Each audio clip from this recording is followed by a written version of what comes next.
Class जैसे कि हम लोग न्यूक्लिक एसिड पढ़ रहे थे, तो न्यूक्लिक एसिड में जो हमारा डीएनए है वो हमारे फॉलोइंग टर्म्स करता है। ये फॉलोइंग टर्म्स क्या हैं? जैसे पहला है हमारा रिप्लिकेशन। रिप्लिकेशन को हम लोग डुप्लीकेशन भी बोलते हैं। मीन्स डीएनए जो है वो हमारा जेनेटिक मटेरियल है और किसी एक डीएनए मॉलिक्यूल से सेम लाइक 2 डीएनए मॉलिक्यूल्स का फॉर्मेशन होना, यानी डीएनए का डबल्ड होना is known as duplication.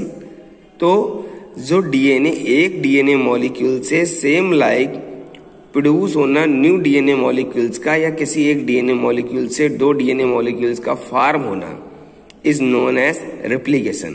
So the duplication of DNA molecules is known as replication. Means DNA molecules का जो duplication होता है उस duplication को हम लोग बोलते हैं replication. सेकेंड जो प्रोसेस है वो है हमारा ट्रांसक्रिप्शन। ट्रांसक्रिप्शन क्या है? ट्रांसक्रिप्शन एक ऐसा प्रोसेस है जिस प्रोसेस में डीएनए आरएनए का फॉर्मेशन करता है, यानी डीएनए आरएनए का सिंथेसिस करता है, उसको बनाता है। उस प्रोसेस को हम लोग बोलते हैं क्या? Transcription. So transcription is the process in which DNA synthesis RNA molecules. RNA sir क्यों बनते हैं? आरएनए केवल वन पर्पस से बनाए जाते हैं।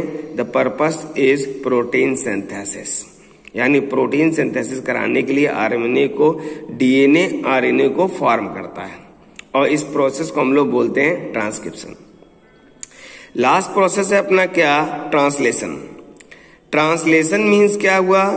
यानी डीएनए ने ट्रांसक्रिप्शन द्वारा जो आरएनए बनाया है, अब वो आरएनए जो होगा वो प्रोटीन सिंथेसिस कराएगा, यानी कहा जाए वो अमीनो एसिड्स को कलेक्ट करेगा और अमीनो एसिड्स को कलेक्ट करके प्रोटीन फॉर्मेशन करेगा। तो वो जो सिंथेसिस प्रोटीन का होगा वो बाय आरएनए द्वारा होगा। और एक ऐसा प्रोसेस जिस प्रोसेस द्वारा आरएनए से प्रोटीन सिंथेसिस होता है या आरएनए प्रोटीन सिंथेसिस कराता है, उस प्रोसेस को हम लोग कहते हैं क्या? हम लोग कहते हैं ट्रांसलेशन।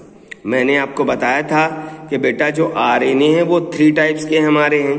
पहला एमआरएनए है, तो जो प्रोटीन बनाना है उसके लिए जो मैसेज लाने वाला आरएनए है वो मैसेंजर आरएनए है। दूसरा राइबोसोमल आरएनए है, जो प्रोटीन बनाने के लिए हमें फैक्ट्री बनानी है उस फैक्ट्री को राइबोसोम कहते हैं। और राइबोसोम के फॉर्मेशन में कौन हेल्प करता है? राइबोसोम के फॉर्मेशन में हेल्प करता है आपका राइबोसोमल आरएनए। राइबोसोम्स बनाते हैं, तो राइबोसोमल आरएनए प्रोटीन फैक्ट्री बनाने में हेल्प करेंगे।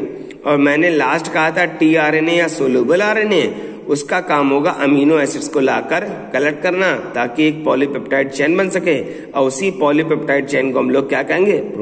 प्रोटीन कहेंगे।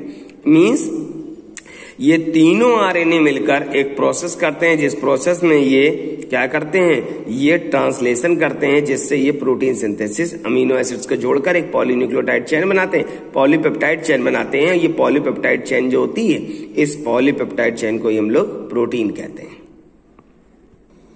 अब जैसे एक प्रोसेस है रिवर्स ट्रांसक्रिप्शन, तो सर रिवर्स ट्रांसक्रिप्शन क्या है? ट्रांसक्रिप्शन तो हम लोगों ने पढ़ा डीएनए से आरएनए बनना, लेकिन सर रिवर्स ट्रांसक्रिप्शन क्या है? तो बेटा ये एक स्पेशल प्रोसेस है, जैसे कहा गया इन ट्यूमर वायरसेस। सरकोमा वायरस जो लिया गया है, कह रहे DNA is formed from RNA. दरअसल बेटा जिन वायरसेस में उनका न्यूक्लिक एसिड आरएनए होता है, वो जब किसी ऑर्गेनिज्म की बॉडी में इंटर करते हैं तो इंटर करके वो क्या करते हैं? अपनी कॉपीज तैयार करते हैं, क्योंकि वायरसेस में रिप्रोडक्शन तो होता नहीं, वो मल्टीप्लिकेशन करते हैं। तो मान लो अगर कोई वायरस बॉडी में इंटर हुआ है और उसका जेनेटिक मटेरियल आरएनए है, तो वो अपनी कॉपीज कैसे बनाएगा? तो वो अपनी कॉपी बनाने के लिए रिवर्स ट्रांसक्रिप्शन का यूज करेगा, यानी अपने एंजाइम द्वारा क्या करेगा? वो रिवर्स ट्रांसक्रिप्शन करेगा और जो आरएनए बना हुआ है ट्रांसक्रिप्शन के थ्रू, उस आरएनए को फिर से रिवर्स करके वायरल डीएनए बनाएगा। क्या बनाएगा? Viral DNA. और ये वायरल डीएनए अब जब ट्रांसक्रिप्शन करेगा तो जितने भी आरएनए बनेंगे वो आरएनए वायरल आरएनए बनेंगे, और ये वायरल आरएनए जो है ये हमारी वायरस की कॉपीज तैयार करेंगे, यानी वायरस का मल्टीप्लिकेशन करेंगे। इसलिए ऐसे प्रोसेस में जिसमें जब कोई वायरस क्या करता है, किसी वायरस जब आरएनए को फिर से कन्वर्ट करता है किसमें, डीएनए में, तो उस प्रोसेस को हम रिवर्स ट्रांसक्रिप्शन कहते हैं। और इस रिवर्स ट्रांसक्रिप्शन में जो कंप्लीमेंट्री डीएनए बनता है या जो वायरल डीएनए बनता है वो वायरल आरएनए को फॉर्म करता है, जिससे उसकी कॉपीज तैयार होती हैं, मल्टीप्लिकेशन होता है और बाद में ये ट्रांसलेशन करके पॉलीपेप्टाइड चेन्स को बनाते हैं।